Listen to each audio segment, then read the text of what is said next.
जय हिंद दोस्तों, जैसा कि आप जानते हैं कि हमारा जो RS अग्रवाल का गणित इस YouTube चैनल पर चल रहा है, उसका सवाल नंबर हमने यहाँ पर 45 तक कर लिए थे। आज उससे आगे हम सवाल करने वाले हैं, तो चलिए शुरू करते हैं सवाल नंबर 46 से। हमारा सवाल नंबर 46 है, 40% अल्कोहल के 5 लीटर विलयन में 1 लीटर पानी डालने पर नए विलयन में अल्कोहल की मात्रा कितनी होगी। यानी कि 5 लीटर का हमारे पास यहाँ पर जो है मिश्रण है, और ये मिश्रण जो है अल्कोहल और वाटर का है। यहाँ पर अल्कोहल और वाटर का हमारे पास जो है मिश्रण है, पानी का और अल्कोहल का। इसमें 40% जो है यहाँ पर अल्कोहल है। अब इसमें 1 लीटर पानी को और मिलाया गया है, तो हमें अल्कोहल का प्रतिशत बताना है।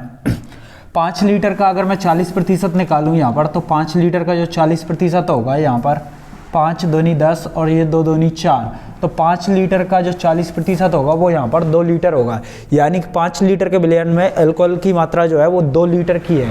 अब हमने इसमें 1 लीटर जो है पानी को मिलाया, तो पानी को जब 1 लीटर मिलाया गया है, तो अल्कोहल जो 5 लीटर था वो 1 लीटर बढ़कर यहाँ पर 5 से हो जाएगा, यहाँ पर 6 लीटर का हमारे पास विलयन हो जाएगा।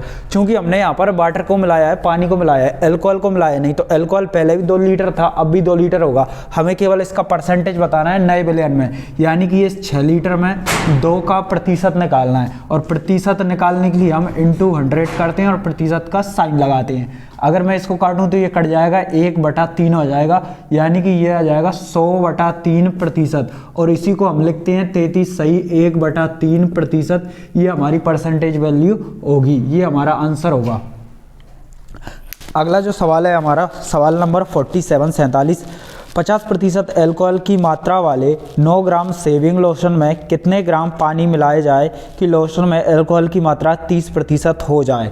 यानी कि अगला सवाल भी हमारा अल्कोहल वाला ही है।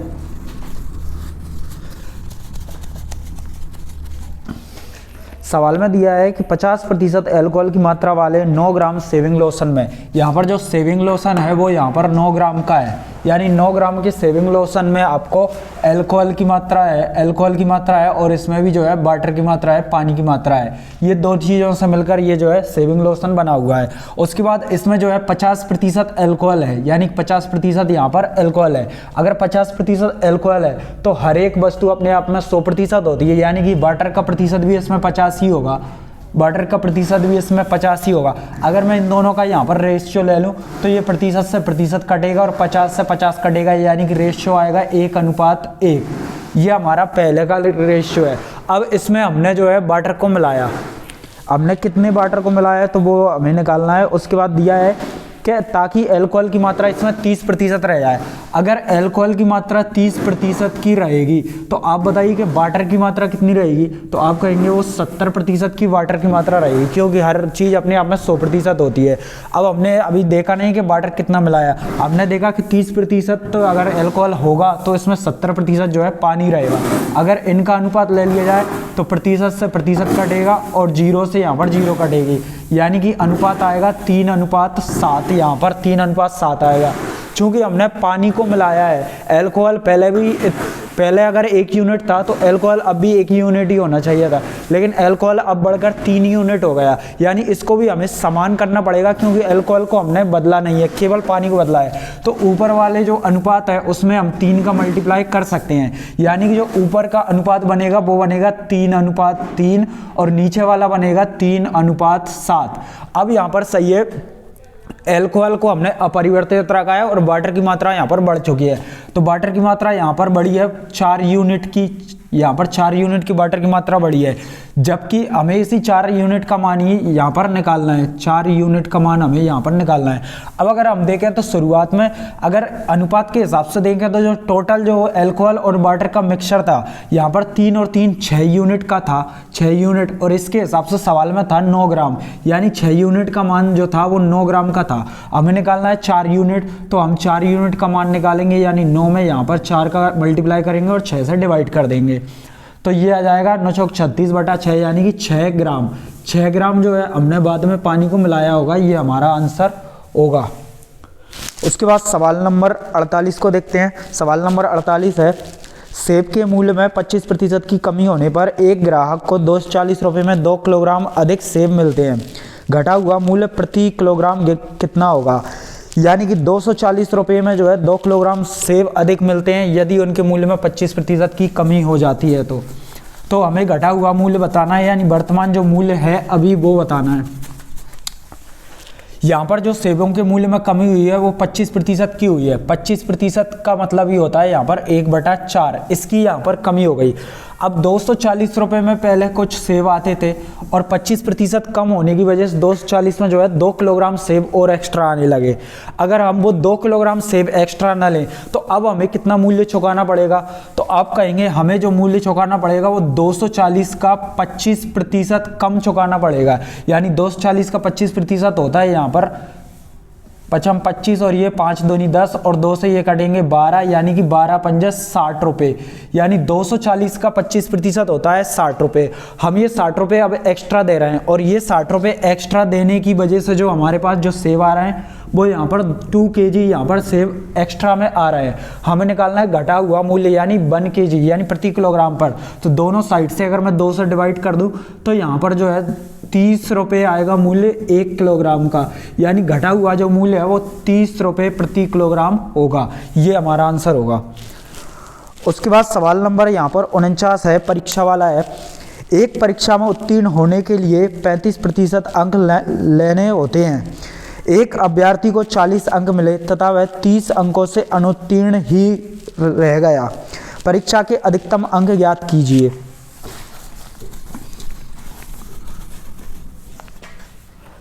सवाल नंबर 49 में है, एक विद्यार्थी को जो है 40 अंक मिले हैं तथा 30 अंकों से अनुत्तीर्ण रहा। एक विद्यार्थी को 40 अंक मिले हैं और वह 30 अंकों से अनुत्तीर्ण रहा, तो उसके उत्तीर्ण होने के लिए जो अंक चाहिए वो यहाँ पर कितने रहेंगे?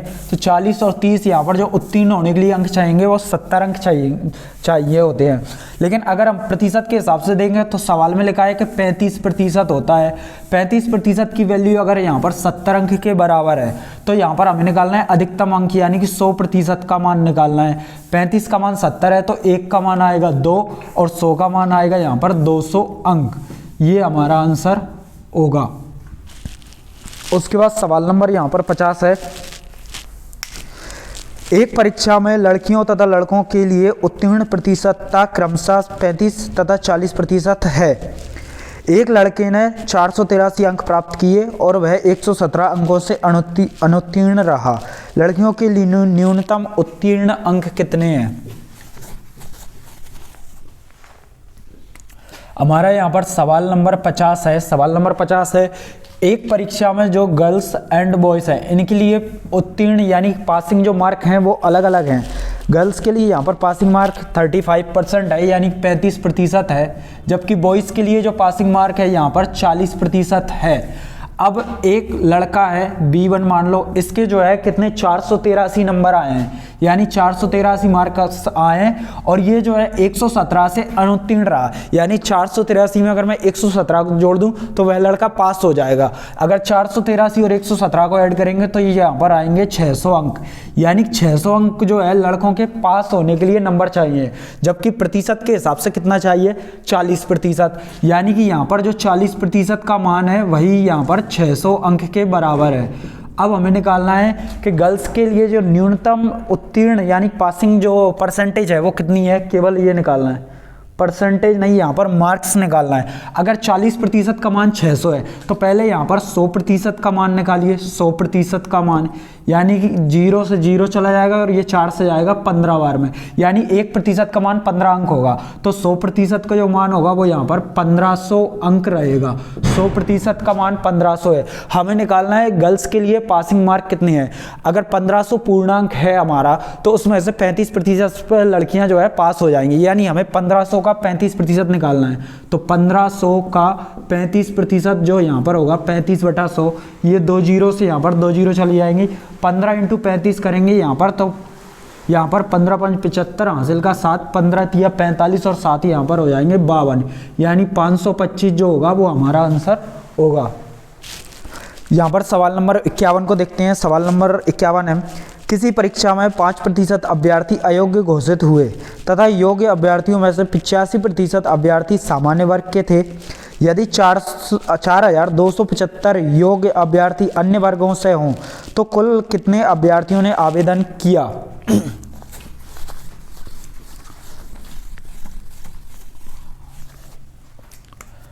हमारा जो यहाँ पर सवाल नंबर 51 है, इसमें लिखा है कि जितने भी अभ्यर्थियों ने आवेदन किया उनमें से 5% जो विद्यार्थी थे वो अयोग्य घोषित कर दिए गए।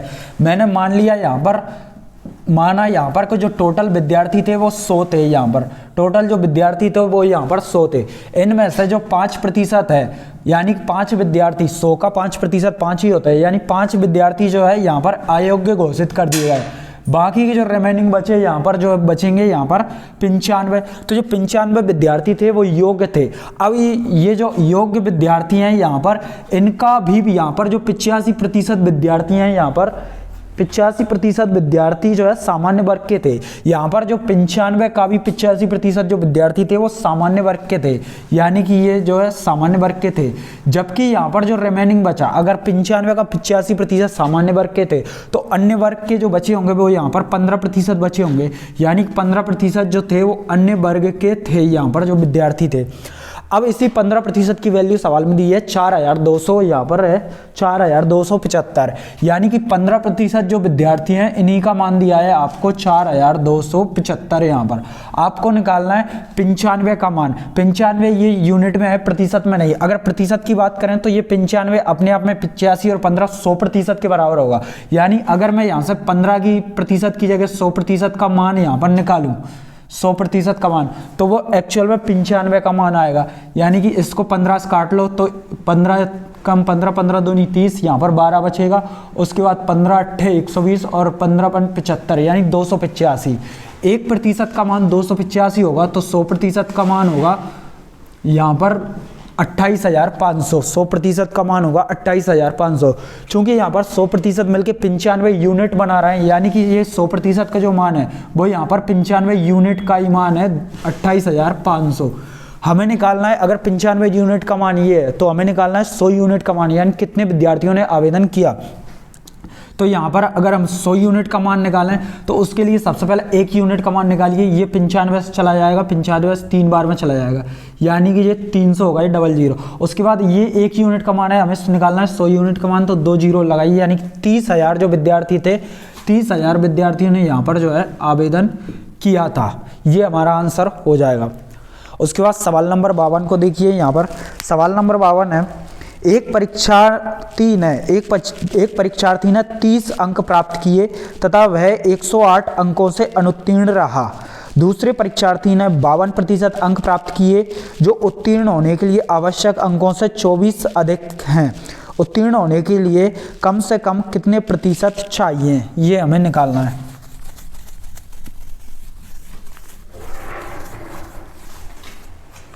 यहाँ पर सवाल नंबर जो 52 है, 52 सवाल नंबर कहता है कि एक विद्यार्थी ने जो है यहाँ पर 30% अंक प्राप्त किए और वह 108 अंकों से अनुत्तीर्ण रहा। मैंने मान लिया कि जो न्यूनतम पासिंग मार्क है वो यहाँ पर है, इस लाइन पर न्यूनतम ये जो है पासिंग मार्क या पासिंग प्रतिशत है। यहाँ पर मान लीजिए ये पासिंग प्रतिशत है, पासिंग मार्क।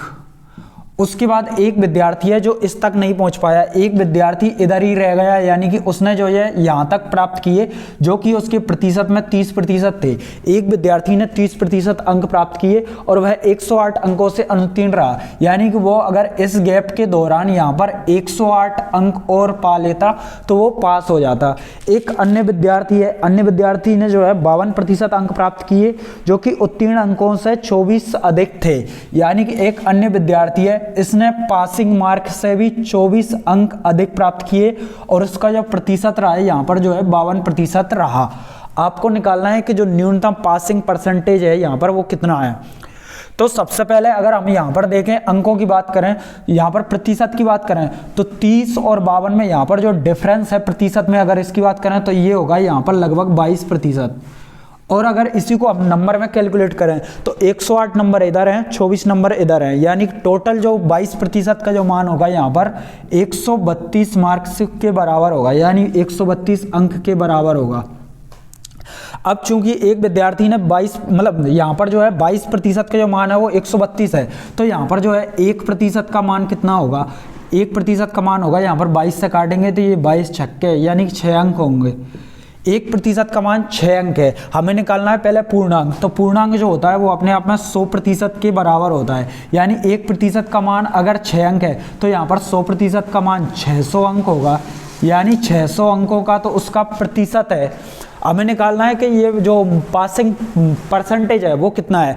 अगर मैं यहाँ पर पहले 30% का मान निकालूं, 600 का 30%, तो वो अंकों में आएगा, फिर उसमें 108 अंक जोड़ेंगे, वो पासिंग मार्क आएंगे, फिर उनको प्रतिशत में बदलना पड़ेगा।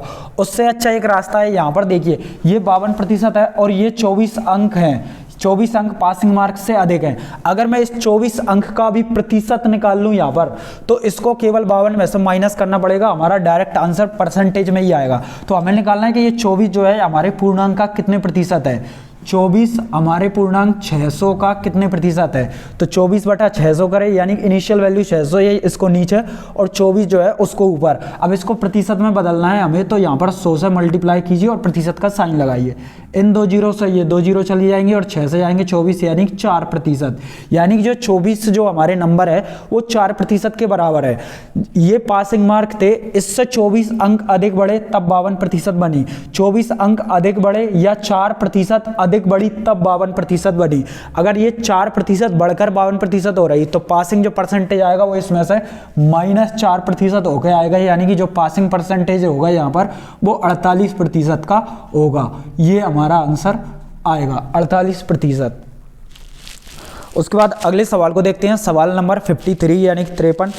एक परीक्षा में कमल ने 70% अंक प्राप्त किए, उसे 4 विषयों में से 3 विषयों में 81%, 66% तथा 61% अंक मिले। चौथे विषय में उसे कितने प्रतिशत अंक मिलेंगे, ये हमें निकालना है। अगर इस सवाल को आप ध्यान से देखो तो ये सवाल परसेंटेज का कम है बल्कि एवरेज का ज़्यादा है। यानी इसमें जो है 4 आंकड़े दिए गए हैं, इनमें से एक आंकड़ा गायब है, 3 आंकड़ों का औसत दिया है आपको 70%। आपको वो चौथा आंकड़ा बताना है वो कितना है। यानी कि ये सवाल परसेंटेज का ना होकर केवल एवरेज का है, हमें को इसे एवरेज से ही करना है।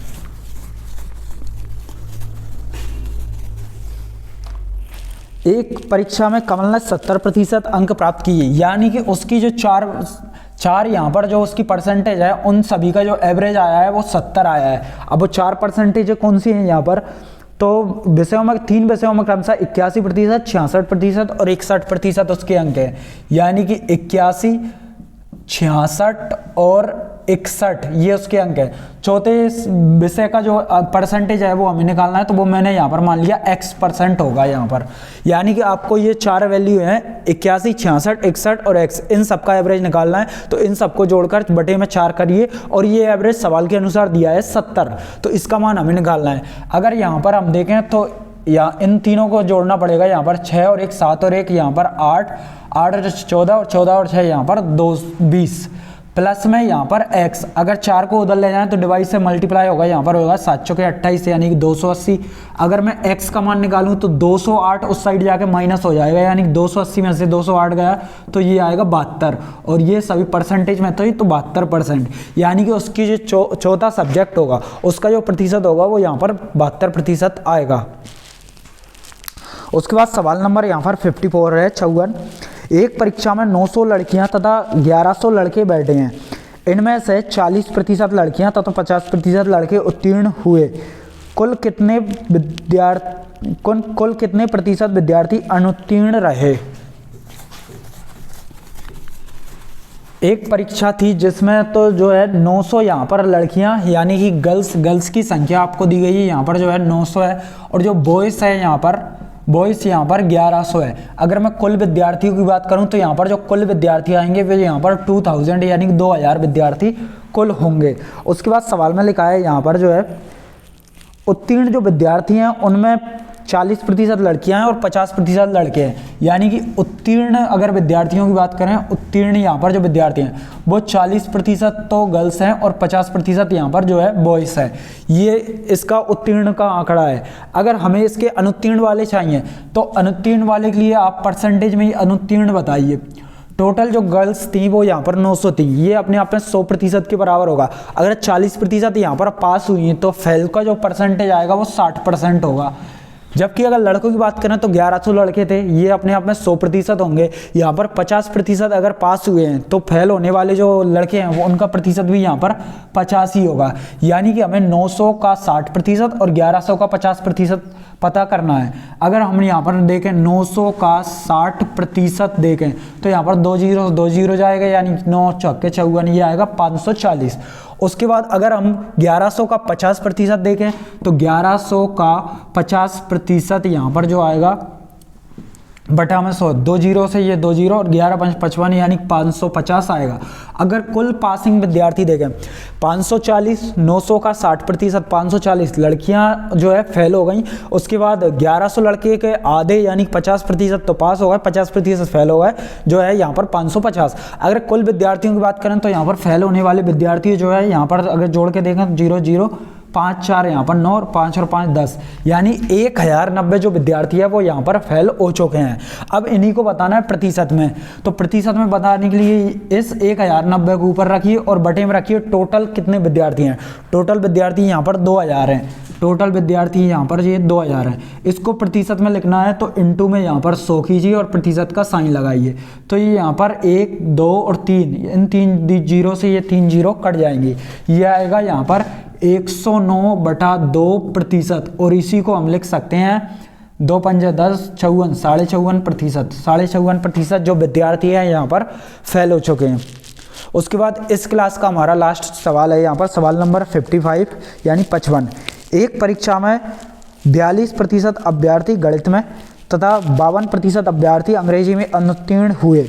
यदि 17% अभ्यर्थी दोनों विषयों में अनुत्तीर्ण हुए हों तथा दोनों विषयों में 46 अभ्यर्थी उत्तीर्ण हुए हों तो कुल अभ्यर्थियों की संख्या कितनी होगी।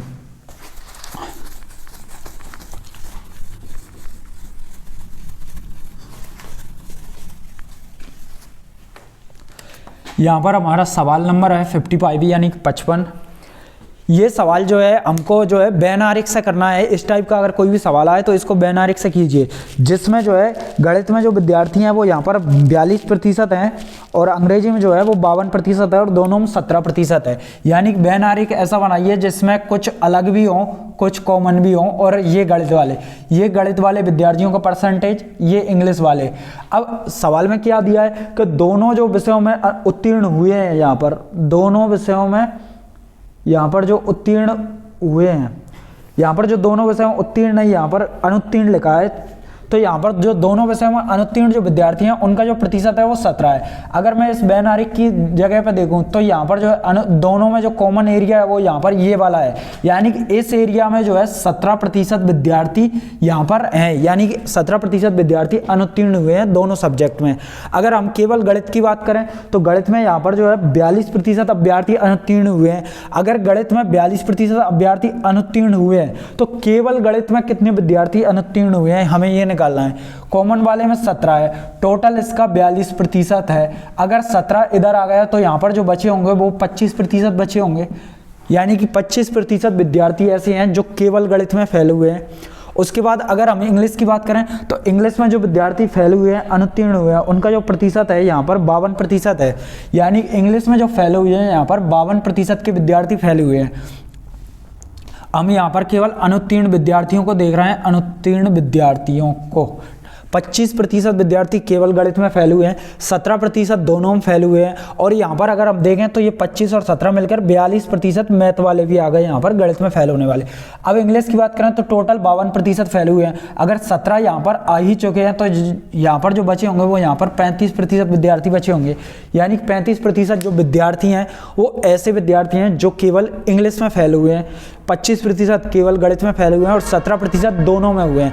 तो कुल जो अनुत्तीर्ण यानी कि फेल जो विद्यार्थियों का प्रतिशत है अगर उसको देखें तो वो यहाँ पर होगा 25% प्लस 17% प्लस यहाँ पर 35%, ये सब मिलकर यहाँ पर हो जाएंगे 5 और 5 10 7 17, यहाँ से लिखा 1 2 2 4 और 3 7, यानी 77% जो विद्यार्थी हैं वो कुल यहाँ पर फेल हो चुके हैं। अगर फेल विद्यार्थियों का प्रतिशत 77 है तो पास वालों का जो प्रतिशत होगा वो 100 - 77 होगा, यानी कि यहाँ पर 23% होगा। 23% क्योंकि टोटल होता है 100%। इसी 23% की जो पास वाले इनकी संख्या दी गई है सवाल में वो दी गई है यहाँ पर 46 यानी कि 46। 23% का मान यहाँ पर 46 है। आपको निकालना है सवाल के हिसाब से अभ्यर्थियों की संख्या, यानी कि आपको 100% का मान यहाँ पर निकालना है। 100% का मान निकालते हैं तो इसको 23 से डिवाइड कीजिए। ये यहाँ पर 23 कम 23 और यहाँ पर 23 दूनी 46, यानी 1% का मान 2 है, तो यहाँ पर 100% का मान होगा 200। 200 विद्यार्थी जो थे उस परीक्षा में अपीयर हुए थे, यानी उस परीक्षा में भाग लिया था 200 विद्यार्थियों ने। यही हमारा आंसर होगा। तो ये था हमारी क्लास का आज का लास्ट सवाल। आपको ये क्लास कैसी लगी कमेंट में ज़रूर बताइएगा। धन्यवाद।